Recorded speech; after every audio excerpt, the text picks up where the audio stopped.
So, ayan guys, sad to say, nagkaroon ako ng violation ng hindi ko naman sinasadya talaga guys. So, meron akong board, ayan. Tapos ito, ayan siya guys. So, ang nangyari kasi mga madam sir ko, pinapakita ko yung isang brand, tapos naka-billboard is Hickory. Ayan, naka-billboard is Hickory. Hawak ko is Hickory. Then, pinalitan ko ng You Glow Babe. Tapos, ang naka-billboard is Hickory. Dapat, bago mo kuhanin yung isang item or sabihin yung isang item, guys, kailangan yung billboard mo is You Glow Babe na rin siya. Ayan, so, guys, ano pang gagawin ninyo? Ingat-ingat, guys. So, ayan, sobrang sensitive niya. Agad-agad niyang nalaman. No? Tingnan guys, no? Sobrang strict na.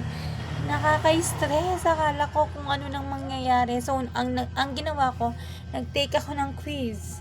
Ayan. So, buti na lang may quiz. Okay naman yung ano ko, yung points, ayan. Okay naman. Healthy and 3.8 naman siya. And 251 points pa naman siya, guys. So, nakakaba, guys. Kahit ganyan pa ang nangyayari at yun ang points ko, nakakaba pa rin siya, guys. Kasi, hindi natin alam kung anong pwede. So, by the way, guys, ayan. Ingat-ingat tayong lahat, guys. So, kung ano muna yung pinopromote, yun muna yung hawakan, yun muna yung sabihin mo.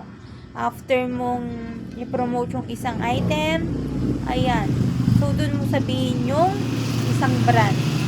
Kasi merong isang cheap brand, merong isang talagang branded na item, which is, yun nga, no? Yung isang branded na item, bago mo siya sabihin, iwanan mo muna yung isang item na pinopromote mo. Nakakatakot. Yun guys. So, yun lang. Shinare ko lang siya. Bye!